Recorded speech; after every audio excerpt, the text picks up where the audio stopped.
I don't act like that. I never act like that. I would never do that. Why did I just do what I did? Hello and welcome to I Am. I'm David Andrade, where I teach you to stop trying to change your life, but to choose your great one. Have you ever done something you knew you shouldn't have done, then immediately asked yourself, why did I just do that? I know better. You tell yourself, I don't act like that. I never act like that. So why now? We then berate ourselves, we beat ourselves up for doing what we know we should not be doing. Yet we did it anyway, wondering why we repeat behaviors that lead us nowhere. Why? Why do we tend to conduct a ritual that we know is detrimental and unresolving? Why, when we do something negative towards a resolving life, do we act in a detrimental way and not see the actions being formed? We don't see our actions being conducted. We only respond to the results. Why don't we see our habits that lead us back away from success? Why can't we stop the actions and habits that lead us to impede success? Why can't we tell ourselves, this is not going in the right direction, let me stop and reassess? This way, the negative actions would be thwarted and success would be achieved. Why? Because you don't see what is happening, because you are not driving. Your conscious mind is willing to attempt to believe where you need to be over and over again to try to obtain success. Yet covertly, subconsciously, mechanically, your mind already knows these actions only lead to frustration and ill attempt, emotionally. It already knows that there is no success in sight. But it is not success that it is wanting to achieve. It seeks to maintain efficiency of identity. But what is success? Who defines success? Which part of you defines success? Your conscious mind dreams of success, but your subconscious, the mechanics, ensures you stay exactly where you are and always have been, maintaining your identity, your comfort zone, maintaining its own vision of success, and efficiently keeping you exactly where you are. So grab my book and go to chapter 1 at page 50 to get a visual about what I am talking about. So let's clarify a few things. There are two of you, your conscious and subconscious. The conscious part of you controls 5% of your day, and the subconscious controls 95% of your day. And within that subconscious, 70% of that is negative and 30% is positive. Which has more control, the 5% or the 95%? The 5% builds you, the 95% controls you. How you build the 95% is through choice. How you build your successful self is in the power of choosing. How we unconsciously avoid success is trying to change, which ties you to the past. We step towards success, then for some reason unknown, we take an action that nails our shoes to the street. We freeze in the face of success. We make sure we take an action that pulls our train off the track. Why? We take an action that stops us, then we ask, why did I just do that? I usually don't act that way. These questions you ask yourself are so telling of the internal struggle. First, let's break this phrase down after you have repeated it. So first you ask the question, why did I just do that? This is when your 5% conscious and 95% subconscious meet to decide who is more powerful. Your 5% is thinking, what I just did is not who I am. I strive to be my best. Your 5% is saying, wait, I want to be better because I have this idea, a dream, a desire of better self. Then you say to yourself, I usually don't act like this. What was I thinking? This is where the 95% took over so you wouldn't have to think. To think in this situation would go against or fall out of line of who you have deeply defined yourself to be, outside of your ring of life, as I call it. So your 95% conducted an action to make sure it maintained your identity. You weren't driving. The 95% saw that you were in a situation that might veer you off of your identity, so it took control of the wheel and conducted an action to keep you back on the road, to where it knows your identity lies. Your 5% is wondering why you lost control because you have this vision of a different self. Okay, so your 5% has the vision, but does it have the mechanics and the internal wiring and chemicals to conduct it efficiently? So take this to heart. This is not good. This is not bad. This is efficient. This is where your body needs to follow its rituals to make you who you believe your identity is. And it will do everything in its power to maintain what you have built, the 95%. It needs to follow the efficient neurological pathways that you have created. It needs to build and release the chemicals needed to maintain an emotional response. That is its job, to maintain efficiency of identity. If at the end of the day you feel that you cannot succeed, it is most likely you built that path the day before. Your 95% made sure you conducted habits in the prior days to make sure the tomorrows are the same. That is its job, and it is the best at it. The enlightening truth is you do act negatively when success arrives, and you act like that more often than you think. You just don't see it. You probably blame the surroundings, the people around you, the environment, to take the responsibility of repeated negative actions off of yourself, suggesting that someone else actually conducted your negative actions and you had no part of it. You would never act that way. You would never stop your way to success. Yet that is exactly what you are doing if you are not being true to yourself. But understanding why is simple and crucial. I'll keep this as simple as possible. Just when we're at the precipice of becoming who we truly want to be, we are thwarted and set back to the start. To start the process all over again of attempting to change who we are. We look to a future self far in the distance, trying to embrace the person we long to be. We were on the brink of making that important call when we put it off until it was too late. We ate that piece of wonderful chocolate cake that we know we should not have had. We think so deeply about taking that next confident step, but wait until tomorrow. Why? What beast held us back? Where is this chain that pulls me back just when I am within the reach of my dream, my desire? I conducted the fatal action that thwarted my extensions into my desired future. By doing nothing was an action greater than an action. No, it wasn't a chain. It was someone else's fault for me not reaching my desire. Now I know. It has always been someone else's fault, not mine. We conduct a negative action that keeps us from our forward momentum, but are perfect at maintaining our identity, the identity that dwells at the base of who we are. Our dreams and desires surface with froth. We know who we want to become. We can see our dream in that distance. We long for that idea of change to take us to that utopian self, for the dreaded act that arises and puts our dream and desires on hold, forcing them to be placed out of reach and wait for the next dream and desire. Now let's look at what you have done to keep you from success. Ask yourself this question. Am I good at staying exactly where I am? This isn't good, this isn't bad. Are you good at it? Are you good at maintaining who you are? Even if you're frustrated, are you good at it? Think about it. Are you good at staying where you are? Are you good at not succeeding? Don't look at this negatively. This is the part I try to get across. Don't look at these actions as good or bad. Or if you aren't in the right direction, don't look at it negatively. I want you to start to think of this as a mechanical process. So again, are you good at not succeeding? Remove the emotions that are about to arise from this. Again, are you good at staying who you are? Right about now, your FLS, the false life script, the negative part of your subconscious is screaming, squirrel. It does not want you to even come close to see what you are doing, the action it is conducting. It has to maintain your identity, and even answering these simple questions puts its power at risk. Okay, I'll help you answer this question about, are you good at staying who you are?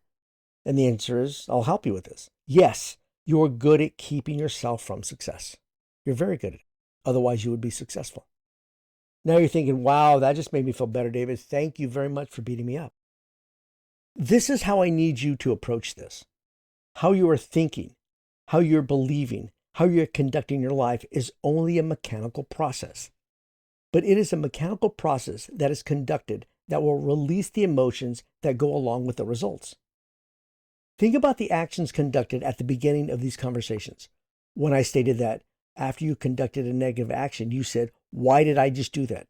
I usually don't act like that." You didn't think of the action before it was made. The action was conducted because of efficiency of identity. Then you responded emotionally. You got emotional after the action.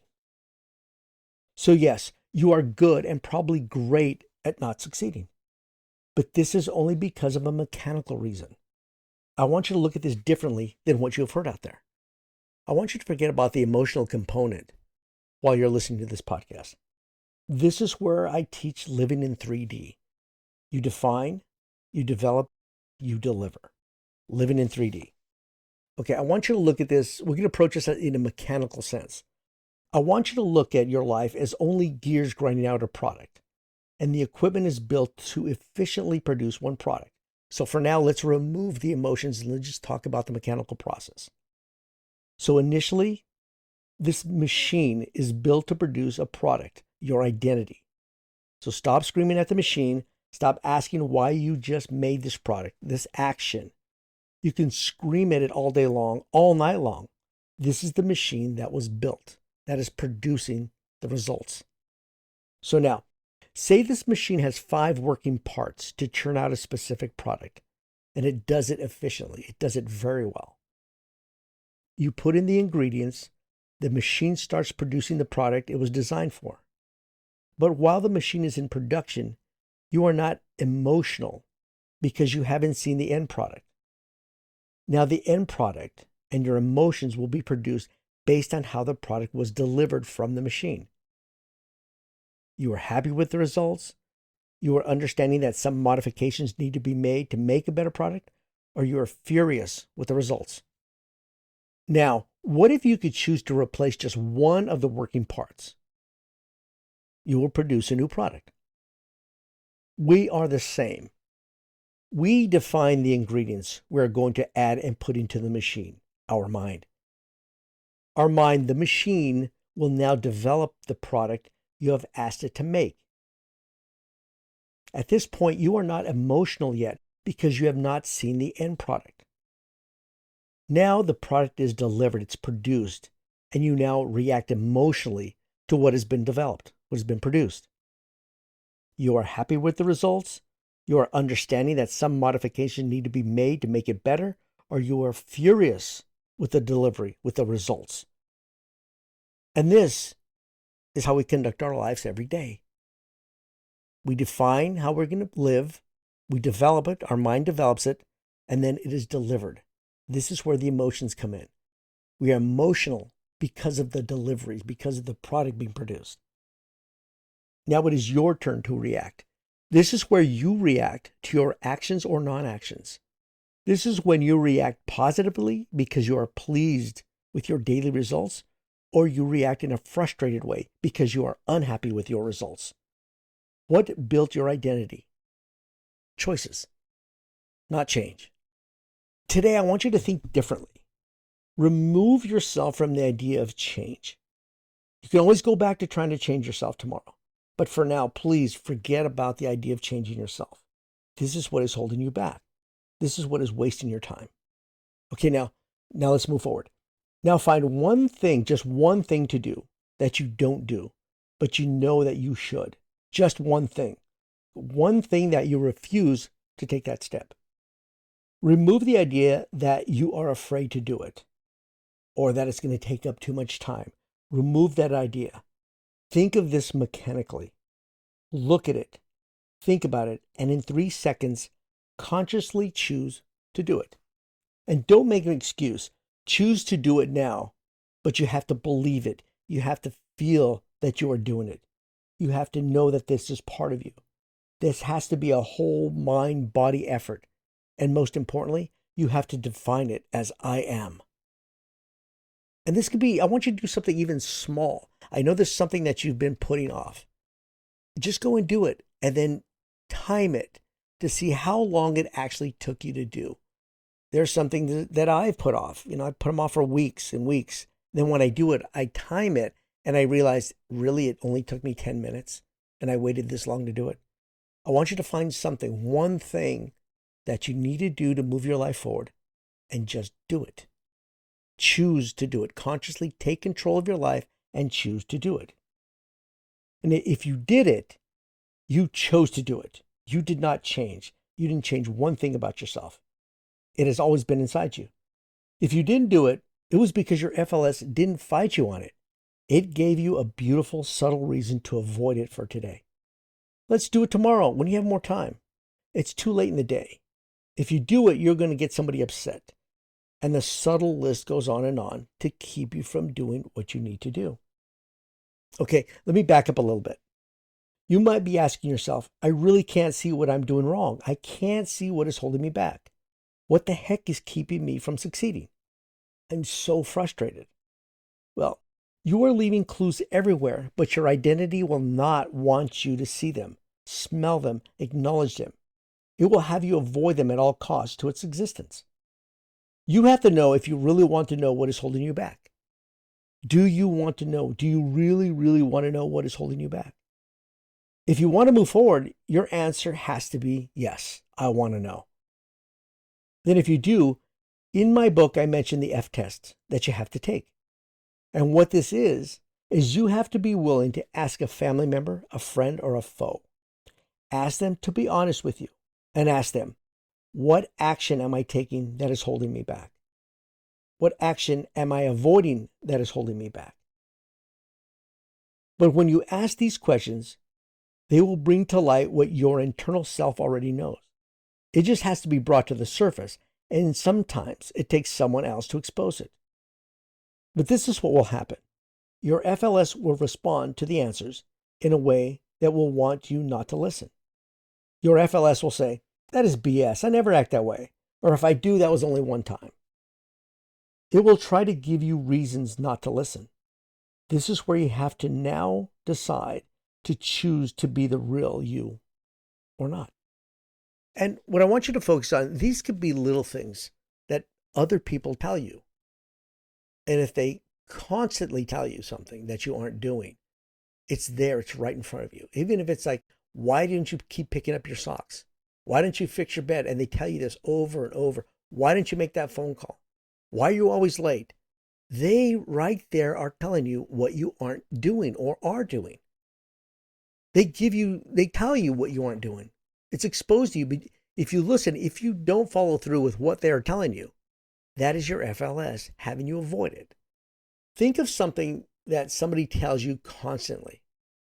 They badger you because you keep doing it over and over again. Close the door. I keep telling you to close the door. Pick up your clothes. Something small. That message in itself is telling you what you conduct. And you might say, you might not even realize you leave it on the floor all the time. Or you do and you're going, oh yeah, I forgot. I was busy, right? So that is one of the things that you have to ask somebody, what do I do that keeps me from moving forward? And they'll tell you. But you can see that if you keep conducting that same action over and over again, it is your FLS having you avoid it. This is where you have to choose, consciously choose to take an action in 3 seconds or not. Your choice. So first step, find that individual that you will ask them what you are doing or not doing. Write down only 4 things that you have been doing that are holding you back. Now, this is what I want you to do. Of those 4, pick one, just one. Now act on it. Say, for example, someone tells you that you're on your phone too much, watching other people's lives. You have wired your brain and emotions to conduct this ritual day in and day out. Your body needs the emotions of you watching other people's lives in order to feel an emotion. You have built this ritual, so now your mind and body will seek the action at a specific time of day for a specific duration, and you built this. Now comes the brilliant part. You have to do one small thing. Stop, become conscious. Meaning, stop and think about what you're about to do. Now, choose to put the phone down and conduct an action that brings you back into control. Instead of sitting around watching other people's lives on your phone, stand up and fix your bed. Do the laundry. Organize your sock drawer. Make that important phone call. Look at your finances. Any of these actions will do more good for your life than staring at the screen on your phone. Any of these actions. This is mechanics. The mechanics will create the emotion. This is why you have to think about what you are doing before you conduct the action. This is where I say mind before mechanics. Don't look at your negative actions as an emotional hindrance. Look at these as merely a mechanical process being conducted. Take away the emotions. Don't beat yourself up. This is exactly what your FLS wants you to do. Now choose in 3 seconds to take an action, being your innate self, your true self, not tomorrow, today, right now. Choose today to see how powerful you are. See those conscious choices and how they affect you. You can choose in seconds to move your life into a direction you desire. In 3 seconds, as I call it the CN3. Choose in 3 seconds. I built a precise method on how to choose your life. Grab a copy of my book at www.iammethod.com to get a complete understanding of the language I use and the terminology. Look, you built today, yesterday. You build tomorrow, right now. Your choice. I want you to be the best of yourself, and attempting personal change is what is holding you back. Because you're not focusing on choices. You're focusing on change. Remember, change is just a measurement. What makes your life move forward are choices. That is where your power lies. Let me show you the power of I am and conscious choosing, and to become the best of yourself in seconds. So go out there and take a bite out of life. Thank you for listening. Please share this podcast and pick up a copy of my book in paperback or audio at www.iammethod.com. Also, once at my website, subscribe to get your free copy of What is Controlling Your Life. It's a free PDF download. Thank you.